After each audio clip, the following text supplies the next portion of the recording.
Hello friends, क्या हाल है। चलिए स्टार्ट करें। EPS, good morning EPS. EPS में आज हम लोग चैप्टर नंबर 8 परियोजना, चैप्टर का नाम लिखेंगे परियोजना की अवधारणा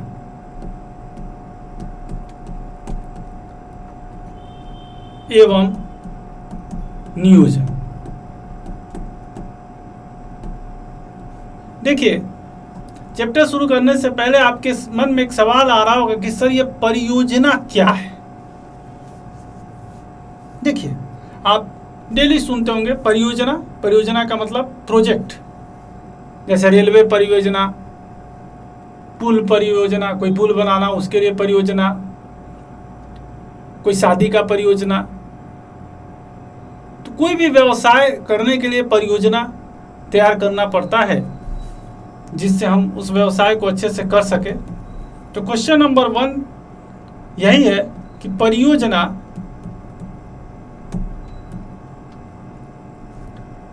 उसी को हम लोग क्या बोलते हैं, प्रोजेक्ट, या प्रोजेक्ट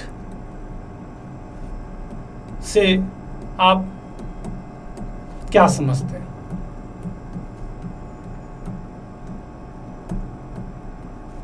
जैसे कोई कहता है कि भैया मेरा मैदा का फैक्ट्री लगाने का प्रोजेक्ट चल रहा है, यानी इसका मतलब क्या हो कि उसे मैदा की फैक्ट्री लगाना है।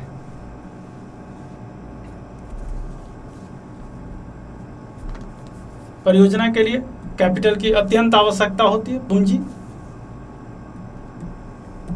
लिखेंगे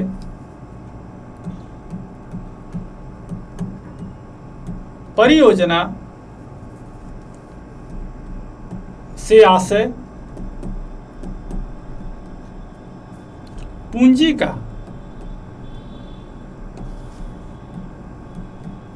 विनियोग, इन्वेस्टमेंट, लगाना, विनियोग किसी ऐसे व्यावसायिक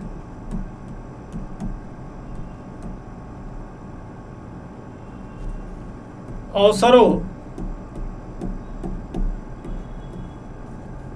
में करने से है जिसमें लाभ की संभावनाएं अधिक मात्रा में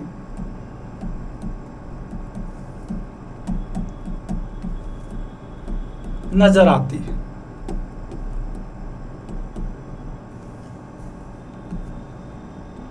नजर आती है। अब देखिए, यहां पे समझिए कि व्यावसायिक अवसर सभी के लिए अलग अलग टाइप की सोच होगी। किसी को लगेगा कि भैया ये जो व्यावसायिक अवसर है, कोई सोचेगा हम मोबाइल की फैक्ट्री लगा ले, कोई मैदा की फैक्ट्री परियोजना के बारे में बात करेगा, कोई सोचेगा हम एक चाय फैक्ट्री लगा ले, टी फैक्ट्री। तो किसको किस व्यावसायिक अवसर में संभावनाएं, लाभ की ज्यादा नजर आ रही है, ये सबके अपने अपने सोचने और उसके इंटरेस्ट पे डिपेंड करेगा। लेकिन जब आप कोई व्यावसायिक अवसर को चुन लेते हैं और उसमें जो कैपिटल इन्वेस्ट करते हैं, तो वही तब आप कहते हैं कि देखो मेरा इस प्रोजेक्ट पे काम चल रहा है, मेरा राइस मिल, चावल मिल प्रोजेक्ट पे काम चल रहा है, मेरा आटा मिल प्रोजेक्ट पे काम चल रहा है, तो उसी को प्रोजेक्ट या परियोजना कहते हैं। अब इसके लिए हमें प्लानिंग की जरूरत पड़ेगी। चलिए क्वेश्चन नंबर 2 लिखेंगे।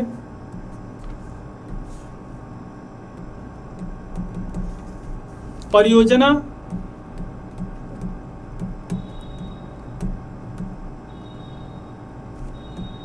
नियोजन से आप क्या समझते हैं? परियोजना नियोजन से आप क्या समझते हैं? देखिए, किसी भी परियोजना को सिर्फ सोचने से नहीं होगा, उसका क्रियान्वयन करना होगा उचित नियोजन के साथ। परियोजना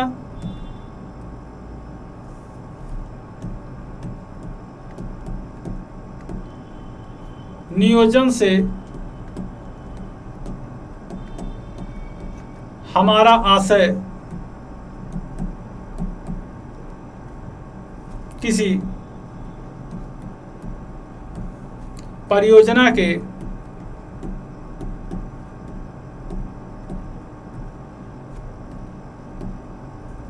क्रियान्वयन के लिए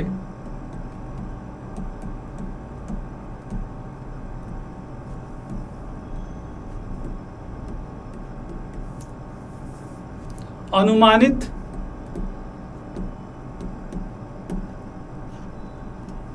लागत से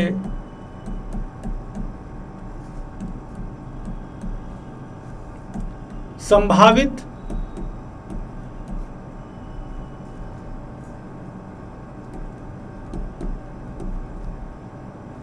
आय से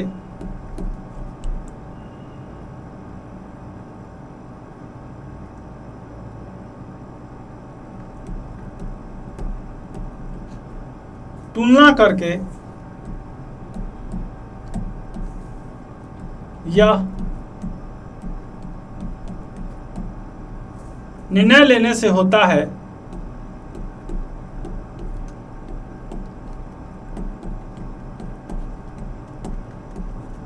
कि परियोजना को प्रारंभ किया जाए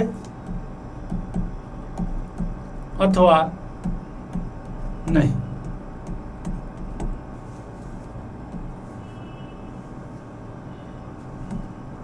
अनुमानित लागत की परियोजना नियोजन से हमारा आशय किसी परियोजना के क्रियान्वयन के लिए, मान लीजिए हमने सोचा मैदा प्रोजेक्ट, तो पहले तो हम उसकी अनुमानित लागत का कि भाई कितनी लागत उसमें आ सकती है, इसका पता करेंगे और फिर उसकी संभावित आय से तुलना करेंगे। मान लीजिए लागत 1 करोड़ लगे, तो फिर हम एक प्रोजेक्ट रिपोर्ट तैयार करते हैं कि क्या 5 साल में हम जितनी हमारी लागत लग रही है उसके हिसाब से आय आ रही है कि नहीं आ रही है, और संभावित आय अगर सही है लगता है तब तो उस परियोजना को प्रारंभ करना चाहिए, अन्यथा उस परियोजना को प्रारंभ नहीं करना चाहिए। जैसे आइए हम एक एग्जाम्पल के द्वारा आपको समझाने का प्रयास करें कि मान लीजिए आपके सामने कुछ इस तरह की परियोजना है। एक है मैदा परियोजना, आप ध्यान दीजिएगा। एक है आपके पास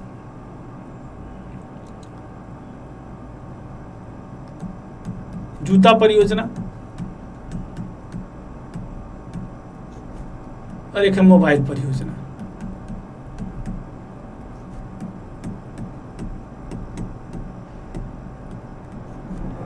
इसमें 1 करोड़ रुपए लग रहा है, इसमें 2 करोड़ और इसमें 5 करोड़। ये अनुमानित लागत हो गई। अब संभावित आय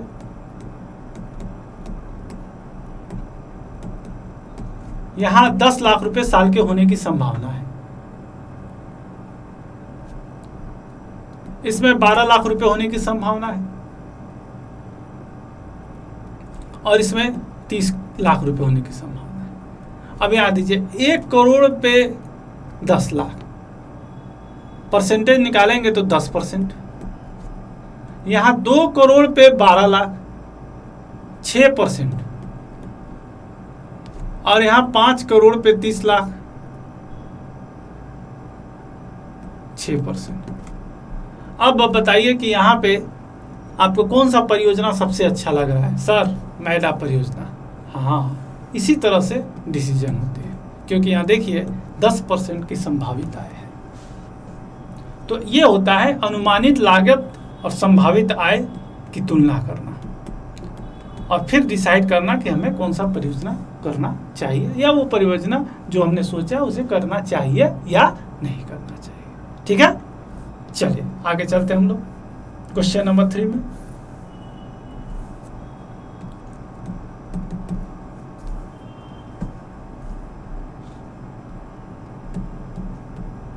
परियोजना का वर्गीकरण आप कैसे करेंगे। चलिए परियोजना का वर्गीकरण कर लिया जाए।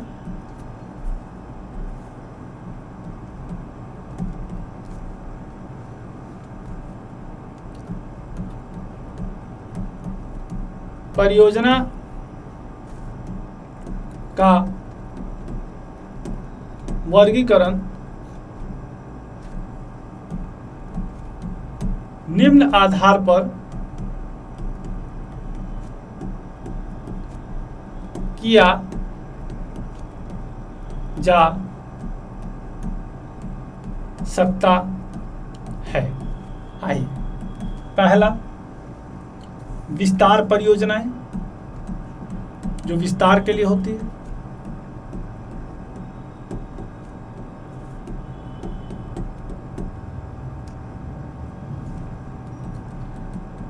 दूसरा विकास परियोजनाएं,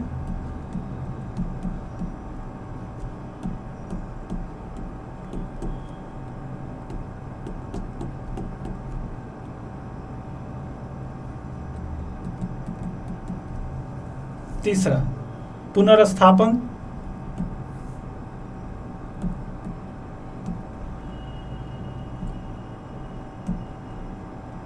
पुनर्स्थापन संबंधी परियोजनाएं,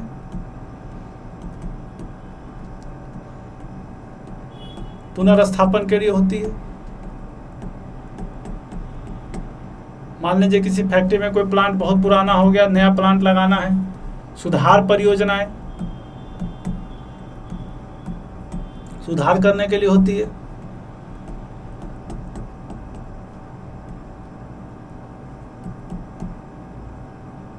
और बाकी अन्य विविध पुल बनाना, रोड बनाना, वो सब परियोजनाएं।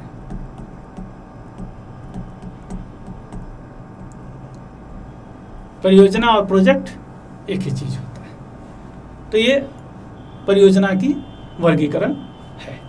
ठीक है, चलिए अब क्वेश्चन नंबर 4।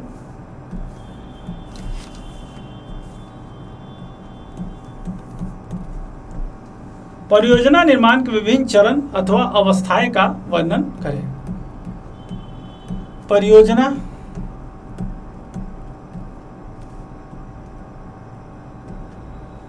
निर्माण के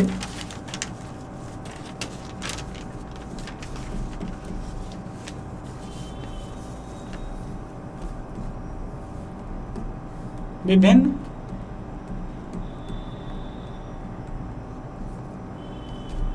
चरण अथवा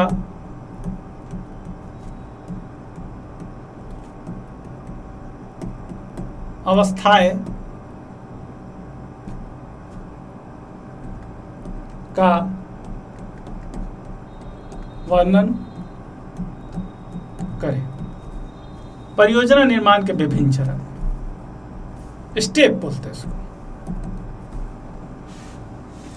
देखिए इसके निम्नलिखित चरण है। मतलब देखिए, किसी भी चीज के चरण का मतलब, जैसे मान लीजिए किसी व्यक्ति के चरण के बारे में बात करें तो पहले क्या होगा, वो 9 महीने माँ के गर्भ में रहेगा, फिर बाल्यावस्था, बचपन की अवस्था, फिर उसके बाद चरण आएगा जवानी की अवस्था, फिर उसके बाद चरण आएगा वृद्धावस्था। तो ये सब चरण, स्टेप। तो परियोजना निर्माण में सबसे पहले क्या करना होगा आपको? सबसे पहले परियोजना की पहचान करनी होगी। परियोजना की पहचान करनी होगी। फिर क्या होगा? परियोजना निरूपण की अवस्था, कितनी उसमें लागत लगेगी,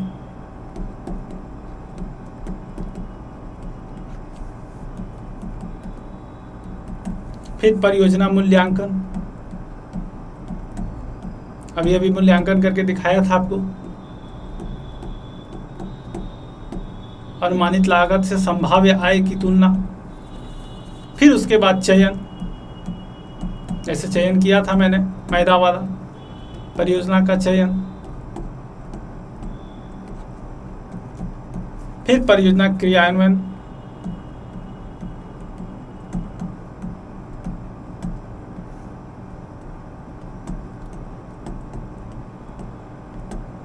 क्रियान्वयन, और फिर उसके बाद परियोजना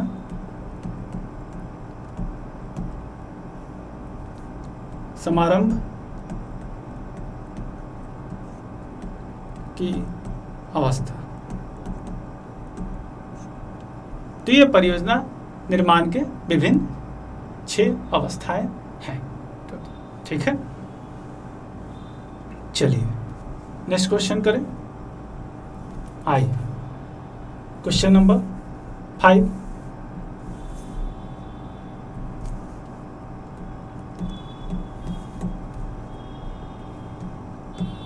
परियोजना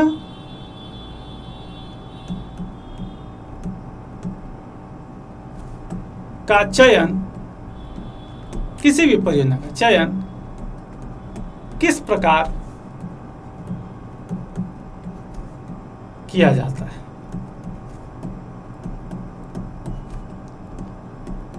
परियोजना का चयन किस प्रकार किया जाता है? आइए लिखेंगे, किसी भी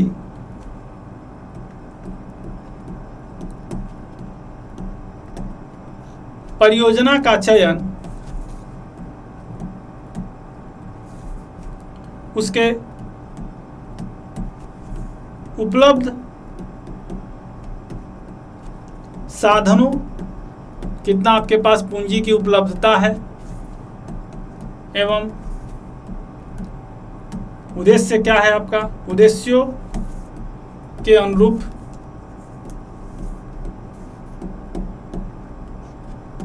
किया जाता है।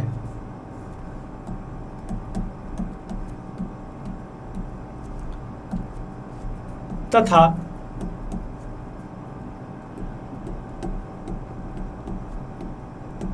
परियोजना की साध्यता, साध्यता का मतलब उसकी संभावना, अध्ययन यानी वो संभव है या नहीं है, करने के बाद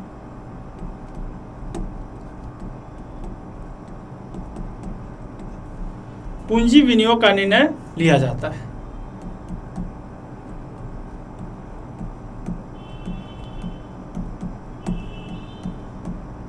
का निर्णय लिया जाता है।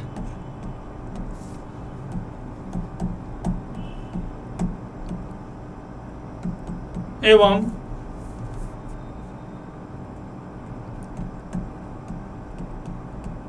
परियोजना के चयन करने के बाद विस्तृत रिपोर्ट तैयार की जाती है।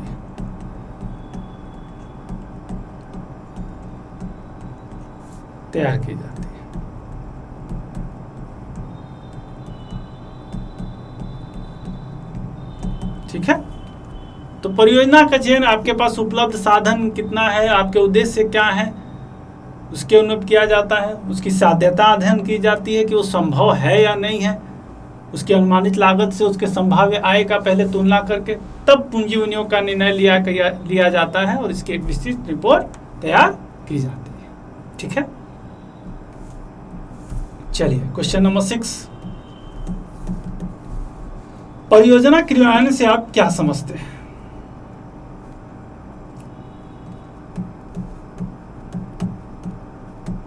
परियोजना क्रियान्वयन से आप क्या समझते हैं?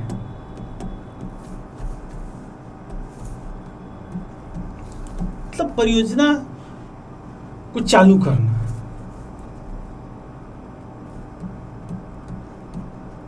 उसको धरातल पे लाना। परियोजना क्रियान्वयन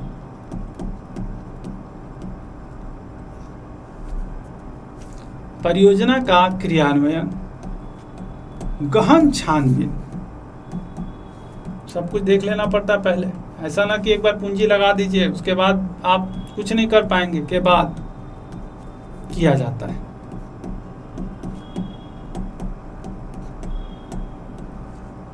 जिसके लिए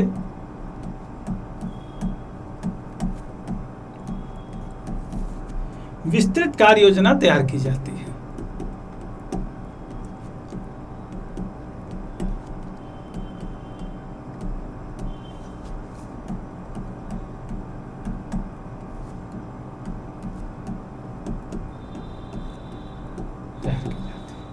ठीक है, अब आइए, क्लियर हो गया? गहन छानबीन करने के बाद ही, चलिए क्वेश्चन नंबर 7, परियोजना समारंभ अवस्था। परियोजना समारंभ अवस्था यानी किसी परियोजना को स्टार्ट करने का अवस्था से आप क्या समझते हैं?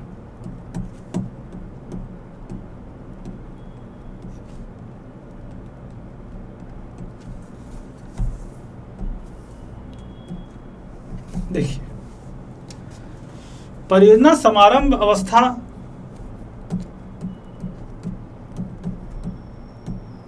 परियोजना समारंभ अवस्था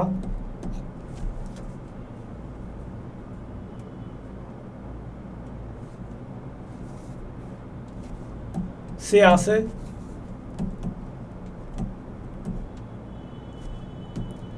है कि जब उत्पादन, यानी हमारा परियोजना स्टार्ट हो गया, उत्पादन आरंभ हो जाता है, जैसे मैदा परियोजना, मैदा बनना स्टार्ट, जब उत्पादन आरंभ हो जाता है, जिसके लिए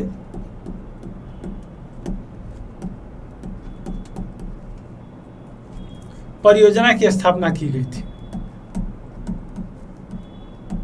परियोजना की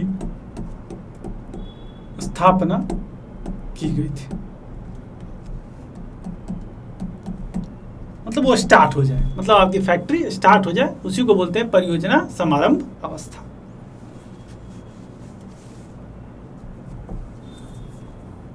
चलिए क्वेश्चन नंबर 8,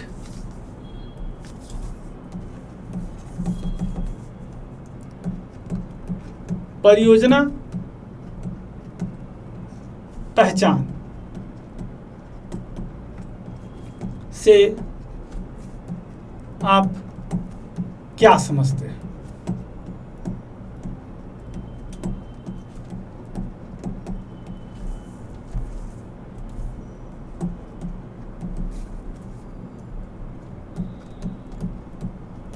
परियोजना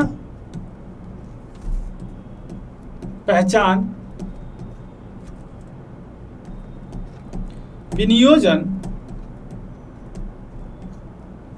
के संभावित अवसरों, कहां कहां पूंजी लगा सकते हैं, किस किस परियोजना में, संभावित अवसरों को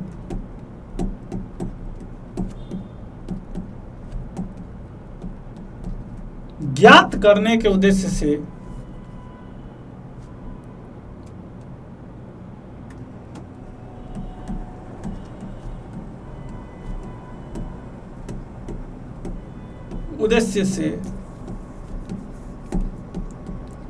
किया गया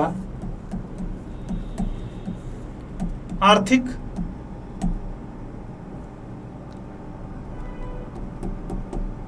आंकड़ों का संग्रह